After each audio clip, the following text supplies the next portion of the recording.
Ágora es un término griego que significa lugar de asamblea o reunión. Tradicionalmente, el ágora era el lugar específicamente designado para que los ciudadanos griegos se reunieran a debatir sobre los diferentes asuntos concernientes al sistema democrático. A partir de este momento, tenemos un Ágora en Luz Radio 102.9 con Gabriel Andrade. Saludos amigos, bienvenidos a Ágora. Hoy me acompaña en la edición y montaje William Velarde, en el control técnico Franklin Palmar, nuestra productora es Norelva Torres, el director de Luz Radio es Jesús Urbini, quienes habla, Gabriel Andrade estará en la conducción. Mi Twitter es @gandrade80. Esta noche me acompaña el profesor Luis Vivanco, historiador, filósofo y amplio conocedor de temas del Medio Oriente. Y esta noche estaremos conversando sobre uno de los pueblos del Medio Oriente que más ha dado de qué hablar en las últimas décadas, pero especialmente en estos últimos días, porque ha habido ciertos actos de violencia que han tenido que ver con ellos, que son los kurdos. Saludos Luis, bienvenido, buenas noches. Buenas noches, Gabriel, gracias Antes por la de invitación. empezar, ¿los kurdos tienen algo que ver con la cerveza? ¿Por qué nosotros le decimos aquí en el Zulia, dame una kurda? ¿Tú sabes dónde viene eso? No, en Argentina también hay hasta tangos que hablan de puro kurda nomás. O sea, pero eso es kurda con C o con K. Con C. Okay. O sea, el pueblo de los cuales vamos a hablar hoy es K y no tiene absolutamente nada que ver con la cerveza. No, al contrario. Bueno, ¿quiénes son los kurdos? Bueno, los kurdos son un pueblo indoeuropeo, o sea, de un origen parecido como los armenios, de los cuales hablamos en unos programas pasados, y los iraníes, ese mismo stock, ese mismo origen indoario. Y son alrededor entre 35 y 60 millones. No hay en esto unas cifras muy exactas, pero las más prudentes serían entre 50 y 55 millones. O sea, son bastantes. ¿Hablan su propia lengua? Sí, su propia lengua kurda es muy parecida al armenio y al persa. Tiene muchas palabras parecidas. De hecho, estuve viendo algunas frases y palabras y son casi iguales en muchos aspectos el kurdo y el farsi. ¿Y estos eran qué? ¿Pueblos invasores que iban por llanuras como los mongoles? No, los kurdos sí estaban allí desde siglos antes de Cristo. Se fueron expandiendo poco a poco, fueron creciendo y fueron ocupando una zona que, por cierto, es una zona como en competencia con otros pueblos. No es porque cada pueblo tuviera su espacio, sino que todos convivían en esa zona. O sea, encuentras en la misma zona de turcos, kurdos, árabes, iraníes y armenios, ¿no? Y amén de otros pueblos que pueden haber, pero estaban todos allí conviviendo. Y cuando tú vas a hacer, por ejemplo, un programa sobre Armenia o sobre Kurdistán, ves que prácticamente están intersectados los dos territorios. Era muy difícil como haberle dado independencia a uno u otro con fronteras modernas como las de los estados actuales. Los armenios se cristianizaron. Sí. Los kurdos se islamizaron. Se islamizaron. Característicamente se islamizaron suníes. Un poco como llevando la contraria al elemento árabe chií de Irak, ¿no? O sea, que están rodeados por chiitas, pero ellos son suníes. Hay una importante población árabe suní en Irak, pero también hay una chií, ¿no? En general están en desacuerdo los suníes y los chiíes en Irak, pero cuando se trata de los kurdos se unen contra ellos, ¿no? ¿Ok? Claro. Ellos eran súbditos del Imperio Otomano, en su mayoría. Sí, eran súbditos, sí. Y cuando ese imperio se rompe, que los franceses y los británicos empiezan a repartir los territorios, el Líbano, Siria, Jordania, Irak, pues, Palestina. ¿Cómo quedan los kurdos ahí? ¿Por qué a los kurdos no les dieron su propio estado? Bueno, ahí hay varias cosas. En esos tratados que hubo, el Sykes-Picot, el tratado de Sèvres, el tratado de Lausana, el tratado de San Remo, la misma declaración Balfour, todos estos. Unos se sintieron traicionados, otros medio comprometidos, o sea, que en medio les cumplieron, a otros no les cumplieron en absoluto. Uno de los que salieron peores fueron los kurdos. Porque vamos a decir, a los príncipes árabes no les dieron la independencia, pero les dejaron tener un estado con protectorado, ¿no? A los árabes, por ejemplo, del Líbano, a los cristianos, no les dejaron tener independencia, pero sí un estado protegido por Francia. A los sirios también protegido por Francia, no independiente, pero vamos a decir como un protectorado. Pero tenían su estado ya, Siria diferente, Líbano diferente. Jordania la crearon para la familia de Abdullah, pero estos no les dieron nada a los kurdos. No les dieron nada, ni siquiera un protectorado. Los dejaron como que sus territorios los ocuparan los turcos, ¿no? Bueno, ahí hubo una serie de maniobras muy curiosas, ¿no? Entre ellas, precisamente, que por el desacuerdo de los aliados, aprovechó Mustafa Kemal e invadió esa zona y la ocupó, y ya hubo después que reconocer el fait accompli, el hecho consumado de la ocupación turca. Pero son 60 millones. O sea, Sí, para hoy en estar día. por ejemplo, a los libaneses cristianos o a los árabes cristianos de esa región les crean el Líbano como un protectorado, los libaneses habrán sido, ¿qué? 5 millones, cuando mucho, supongo. Un país muy pequeño. Sí. ¿Cómo es que sí tuvieron en cuenta contemplación para ese pequeño grupo de personas, pero no respetaron la voluntad de 50 millones? ¿Estos kurdos querían un estado propio o a ellos no les importaba ser súbditos de otros países? No, sí había una promesa, pues ellos apoyaron a los aliados contra el Imperio Otomano. Ni siquiera fueron como otros pueblos que apoyaron a los alemanes y a los otomanos en contra de los aliados. Ellos apoyaron a los aliados y no les dieron su estado, ¿no? O sea, que hay un sentido histórico entre los kurdos de que fueron traicionados. Sí, sí. De hecho, hubo después partidos políticos kurdos, casi todos se hicieron comunistas, o sea, o por lo menos marxistas, ¿no? Porque seguían mucho la ayuda de quien podía, en ese momento no estaba, como vamos a decir, comprometido en una traición hacia ellos, que eran los rusos, ¿no? Entonces Rusia intervino mucho ayudándoles, sobre todo con armas, contra los turcos, contra los iraquíes, porque era por un lado contra los británicos y los franceses, y por otro lado contra los turcos, que eran como enemigos tradicionales de Rusia, de Unión Soviética también. Entonces, en realidad todo el movimiento político kurdo ha sido siempre como buscando una reivindicación de su estado, de su zona, ¿no? ¿En qué países están repartidos? Están repartidos en 4 países principalmente. Están en Turquía, y ahí vamos a decir una cuestión de habitantes. ¿Cuántos hay de turcos kurdos en Turquía? Son como 14 millones. En Irán hay 13 millones. En Irak hay 8 millones. En Siria hay también como unos 8 millones. Pero como te digo, estas son cifras medio oficiales, muy rebajadas. En realidad están la mayor parte de ellos entre Siria y Turquía.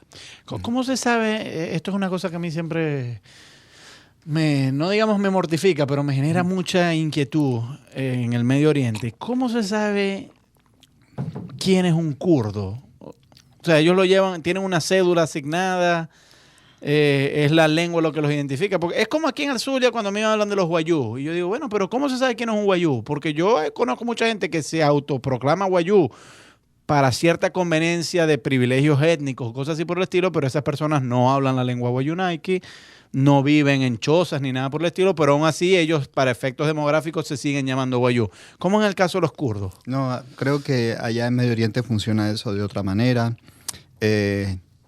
No es tan sencillo evadir una etnia a la que uno pertenece.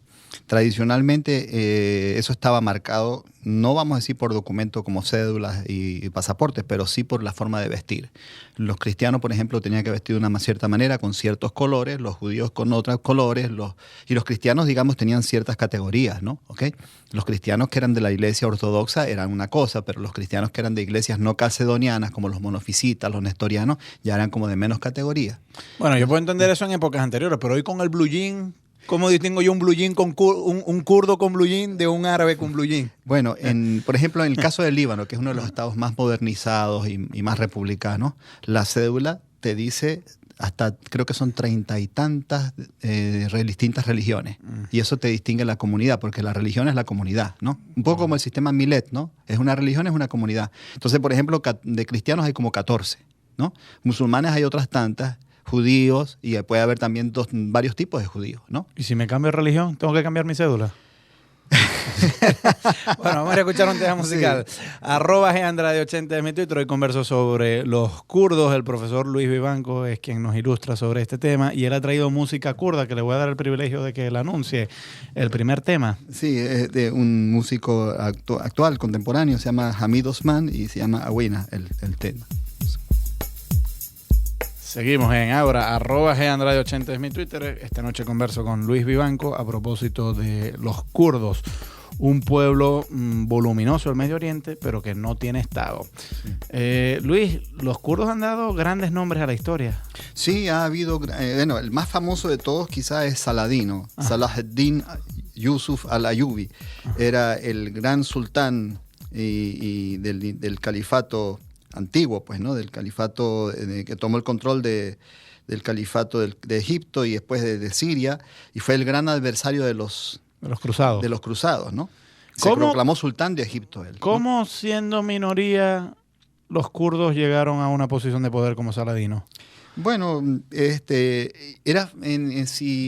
sistema funcionaba con la cuestión, como decíamos antes, de lo religioso, era muy importante. Si perteneces al Islam, ya no era tan irrelevante si eras persa o si eras kurdo o si eras de otro pueblo, mientras fueras musulmán, ¿no? Si eras cristiano, por ejemplo, ya no podías ascender a un liderazgo político, pero sí podías tener un liderazgo cultural. Podías ser ministro. Inclusive cuando hubo instituciones de enseñanza en el Islam, los mismos musulmanes pusieron a dirigirlas a cristianos, ¿no? Como rectores, pues, ¿no? Sí, pero de ahí a llegar a ser sultán como Saladino. No, porque es un cargo político y quien manda sobre musulmanes tiene que ser un musulmán por la ley, la Sharia. Entonces, pero no necesariamente un árabe en un país árabe. Exacto, no necesariamente. Saladino no era árabe y de hecho puso a mucha gente de su familia, de su grupo, que eso es muy normal en el Medio Oriente, ¿no? Saddam Hussein, el de Irak, tenía todo su grupo de sus pueblos, sus primos, parientes y tal en el gobierno. Un nepotismo bestial. Sí, pero ahí se entiende como una especie de cosa de telaraña. O sea, esas son la gente que te apoya y a quien tú le puedes exigir, ¿no? ¿Okay? También eso había en Libia, por cierto, pero con cuestiones tribales muy, muy curiosas. Había gente que era completamente opuesta a Gaddafi, pero tenía que obedecer su grupo que era fiel a Gaddafi. Había gente que estaba fiel a Gaddafi, pero tenía que obedecer a su grupo tribal que era contra Gaddafi. Muy curioso, ¿no? Sí, lo que pasa es que yo veo que la administración del Estado se puede volver un poco ineficiente si el que llegue a gobernar está ahí porque es primo del jefe y no porque realmente sabe gobernar. Yo valoro mucho la obra de Max Weber cuando él decía la modernidad en buena medida se ha alcanzado porque el que gobierna está ahí es porque sabe gobernar y no porque es primo de fulanito. Yo creo que el nepotismo sí iba en detrimento de la buena administración pública. No, yo también lo creo. Yo también. Y quizás eso es motivo yo creo que si uno tuviera que hacer un inventario de cosas de por qué Occidente ha picado más adelante que el Islam, bueno, yo creo que ese sería un punto importante ahí. O sea, nosotros no es que no seamos nepotistas, todavía hay mucho nepotismo en Occidente, sí, pero nosotros por lo menos hemos madurado la idea de que el gerente tiene que estudiar para ser gerente y no meramente el derecho a nacer porque sea primo, ¿no? O más importante aún, Gabriel, inclusive si es un incapaz, que se rodee de gente capaz que sepa hacer el trabajo, ¿no? Exactamente. Yo ando pensando ahorita en Bush, por ejemplo, ¿no? Tenía mucha gente capaz al lado de él. Sí, pero mucha gente también asesina, como Dick Cheney, por ejemplo, no es un tipo del cual yo me fiaría.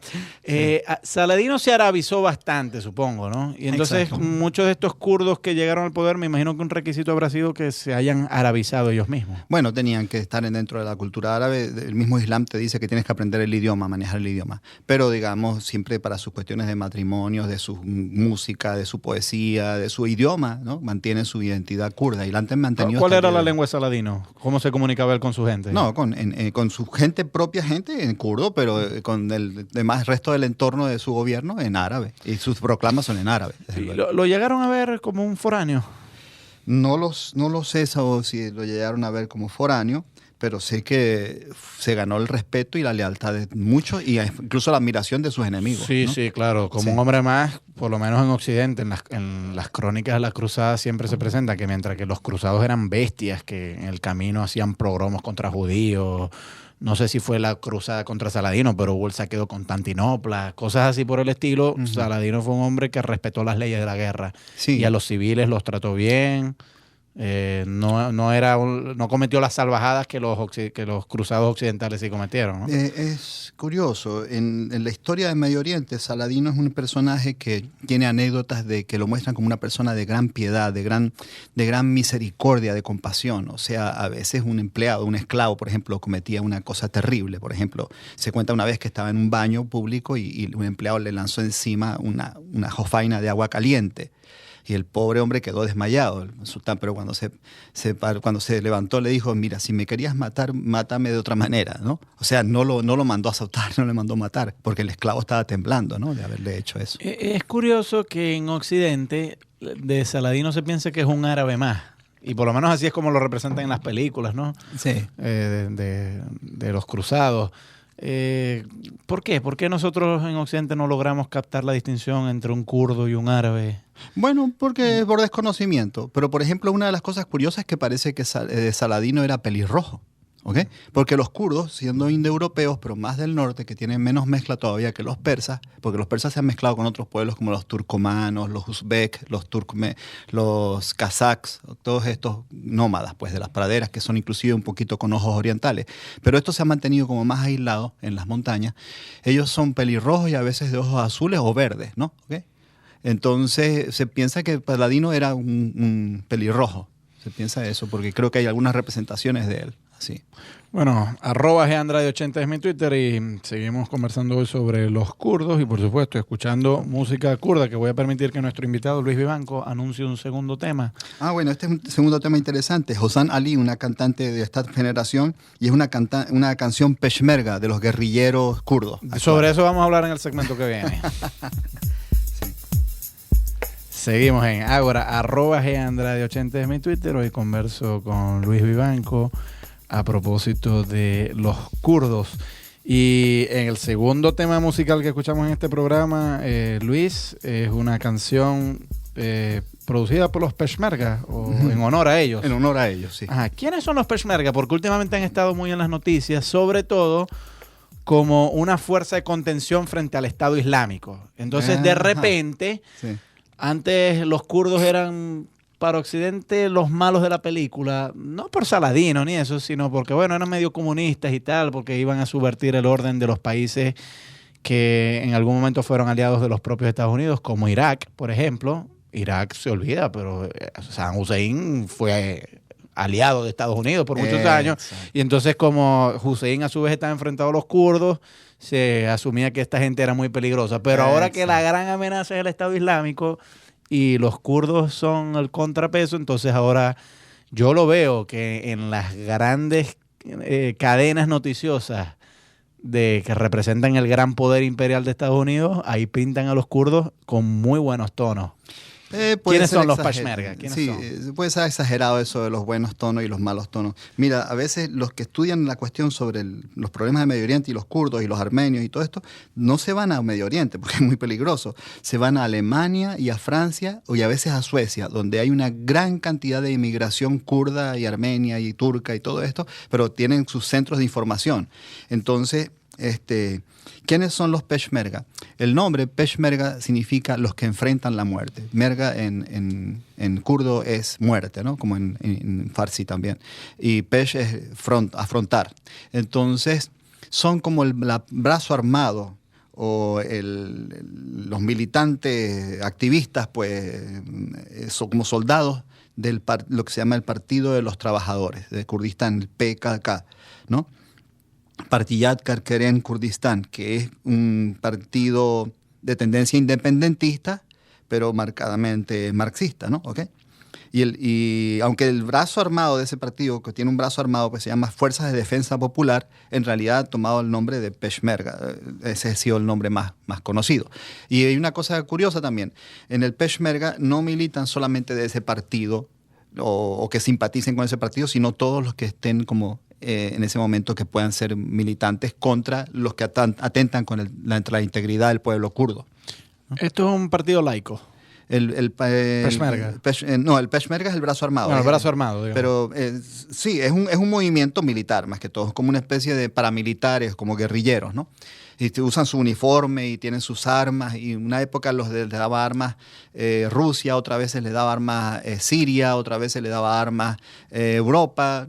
Y ahora Estados Unidos, supongo. Ahora que están luchando con ISIS, porque se metió con ellos, porque ISIS se metió con todo el mundo, que va expandiendo. O sea, a medida que va tocando gente, los va destruyendo. Entonces, y los van enfrentando. Entonces, los que pueden enfrentárselos también se les enfrenta, pues no se les rinden fácilmente. Y creo que ahorita estaban los Estados Unidos ayudándolos de alguna manera, ¿no? No sé cómo, pero creo que lo van a ayudar. Logística, ¿no? Por lo menos. La mayoría de los kurdos son musulmanes sunitas. Sí, la mayoría son. ISIS es también musulmanes sunitas. Sí. ¿Cómo es ese enfrentamiento entre musulmanes sunitas y musulmanes sunitas? Y te pregunto, ciertamente ISIS son yihadistas, o sea, ellos quieren imponer la sharia. Sí. Los Peshmergas no son un grupo religioso. No son un grupo, principalmente son un grupo Pero- laico republicano. Pero siguen siendo ¿no? musulmanes, pues. O sea, Sí, son musulmanes, musulmanes. digamos, secularizados. Hay gente que me adversa mucho y me insulta y son católicos chavistas y yo no soy católico y soy antichavista, pero somos católicos, pero igual, nos vemos Claro. en misa, nos damos la paz, pero igual nos adversamos. O sea, Claro. en este caso, lo que pasa es que con ISIS es muy difícil cualquier tipo de diálogo porque son inflexibles. Lo que ha caracterizado el partido de los trabajadores, a mí no me caen muy simpáticos, ¿no? Son muy de la línea dura marxista, pero por lo menos tienen una teoría y pueden con ellos negociarse. ¿Ok? Entonces ellos han podido negociar con mucha gente, algunos no han podido negociar con ellos. Les fue muy mal, por ejemplo, con Saddam Hussein, y en ese momento ellos llevaban las de perder porque Saddam Hussein, como tú bien lo dijiste en el segmento anterior, estaba favorecido o protegido bastante por Estados Unidos. O si hacía cosas terribles, bueno, Estados Unidos las acallaba un poco y decía, no es un mal necesario, ¿no? Etcétera, etcétera. Pero hoy en día, que pueden ser un factor de deterrente del ISIS, de detenerlos allí un poco, de contenerlos, un factor de contención, los están ayudando desde Occidente, ¿no? Pero obviamente el objetivo de ellos a largo plazo, quiero decir, de los Peshmerga, no es solamente frenar a ISIS, sino conformar su propio Estado. Conformar su propio Estado. Y esta podría ser una coyuntura que les podría ayudar en eso. Es muy difícil porque estos países no ceden fácilmente su integridad territorial. Está Turquía, Irán, Irak Y Siria. De esos cuatro, ¿cuál es el más terco, por decirlo así, en ceder soberanía a los kurdos? ¿Cuál va a ser el más difícil de independizarse? Yo no soy un buen kurdólogo, no te podría decir cuál es el Yo más. siempre he escuchado que Turquía es el país más duro en contra de los kurdos respecto a las aspiraciones de independencia, pues. Bueno, sí. Por un lado, vamos a decir, no los persiguen, no los molestan, etcétera, pero que no hablen de independencia, ¿ok? O sea, en ese aspecto es como que en eso nada, ni kurdos, ni armenios, nada, ni independencia, ni Estado separado de Turquía. Los iraníes también han sido bastante, no tienen tantos tampoco, y los tienen muy dispersos, pero han sido tolerantes con los kurdos, pero quizás los que han sido peores, los más duros, los más crueles, los que han cometido hasta genocidio, se puede decir, son los iraquíes.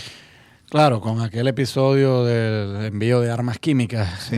después, no sé si eso fue antes o después de la guerra del Golfo. Vamos a dejar eso para el segmento que viene, ya. me lo aclara. No. @GAndrade80 es mi Twitter y converso con Luis Vivanco a propósito de los kurdos.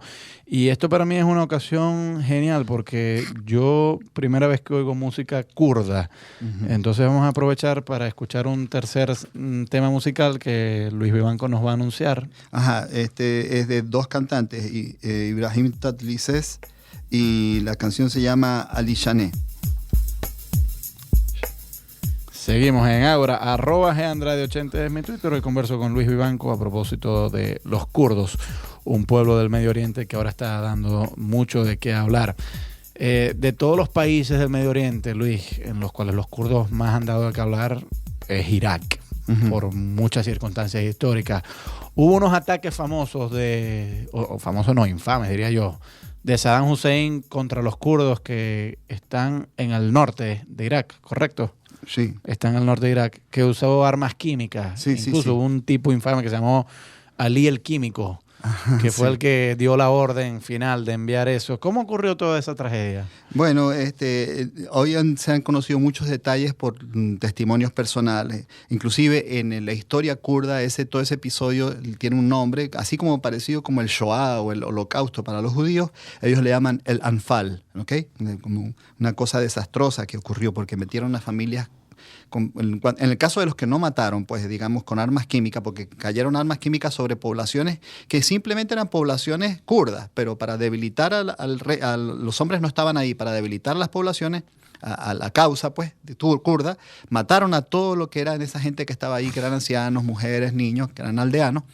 Y el rollo con el gas ese es que no es que llega gente y dispara unas balas, sino que es que mata a toda la población y animales y de todo. Es decir, quedaron docenas y hasta cientos de aldeas, pero muertos todos. O sea, una cosa impresionantemente genocida. Luego, eso fue antes de la Guerra del Golfo, en los años 80. Sí, eso fue a fines de los 80.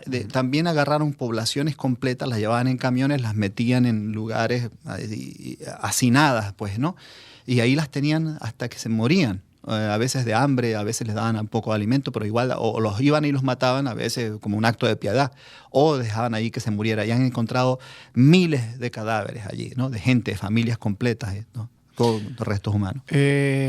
Los promotores del papel activo de Estados Unidos en el mundo han dicho que gracias a la prohibición de vuelos después de la Guerra del Golfo en Irak y el bloqueo internacional de comida y otras cosas que se impuso sobre Irak después de la primera Guerra del Golfo, que eso salvó muchas vidas kurdas y que pretender, como pretendían muchos, que se debería levantar la prohibición de zonas de vuelo o que debería abrirse el embargo para permitir que Irak se supliera de más mercancías, eso habría sido una catástrofe para los kurdos. Es decir, que esas medidas fueron necesarias para proteger a los kurdos.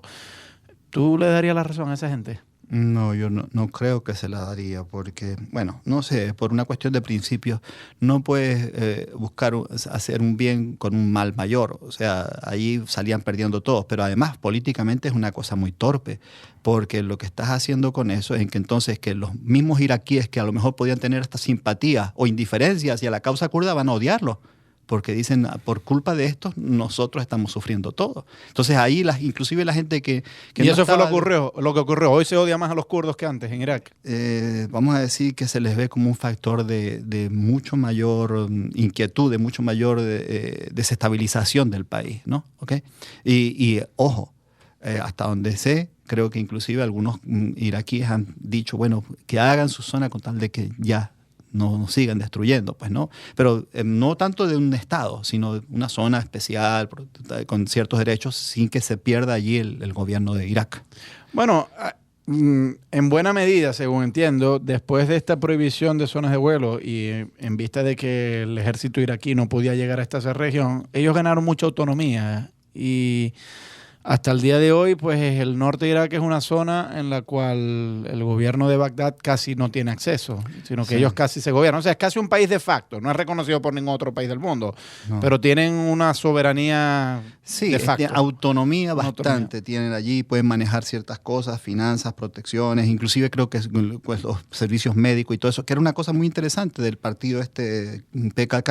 Mandaron a mucha gente a estudiar fuera, a la Unión Soviética, por ejemplo, médicos, paramédicos, y trajeron eso para allá y eso les ayudó para que en la guerra pudieran tener un buen servicio logístico de protección a los guerreros, a los soldados, pues, ¿no? Que sabían que estaban con servicios médicos. Inclusive, una cosa curiosa, integraron muchas mujeres en ese ejército. Ha sido uno de los ejércitos más integrados de hombres y mujeres y muy valientes mujeres. Cosa no solamente curiosa en Medio Oriente, sino en todo el mundo. Quizás uno de los ejércitos donde más están representadas las mujeres en ese y son famosas en eso. Sí. Como Israel y como la FARC. Sí, muy parecido. Y como la FARC. Por cierto, les ayudó en esa ofensiva, pero contra Turquía. Una vez que hubo una ofensiva contra Turquía, les ayudó la OLP. Ellos buscan aliados, vamos a decir, donde ven que pueden ayudarlos. No es como que son amigos de la OLP, pero si en un momento tú te estás ahogando, tú agarras la mano que te salva. Y en ese momento fue la OLP, ¿no? Bueno, y como ahora es Estados Unidos. O sea, porque si es un partido de izquierda de los trabajadores y tal, es un poco extraño que ellos acepten el apoyo de Estados Unidos, pero en estas últimas fechas lo están aceptando. Irak es un país... Pero hay una cosa curiosa que quería decir. Los dos partidos principales que pueden decirse, hay varios, pero la Unión Patriótica de Kurdistán y el Partido de los Trabajadores de Kurdistán, aunque empezaron siendo de izquierda y muy de izquierda, de marxismo-leninismo, etcétera, hoy se han ido a un socialismo libertario, al independentismo moderado también en algunos casos y confederalismo democrático. Es decir, se han hecho más hacia la socialdemocracia, ¿no? Y eso los ha hecho más tragables, más digeribles para Occidente también, ¿no? Uno desde Occidente tiene la idea de Medio Oriente, bueno, como una zona del mundo que se quedó en la Edad Media y tal, por muchos estereotipos, ¿no? Que estoy seguro que no son verdad. Pero con el caso de los kurdos yo me he dado cuenta que, por lo menos como los presentan, como uno de los pueblos más avanzados del Medio Oriente, o sea, que más manejan tecnología, que más están liberados quizás del poder opresivo de las teocracias. Uno no ve a mujeres kurdas con velos, sino más bien muchachas guerrilleras estas del Peshmerga que bueno, tienen su pelo radiante y tal. Sí. ¿Es así? ¿O esto es una distorsión que los medios nos quieren vender de decir, bueno, los que nosotros apoyamos son los más modernos?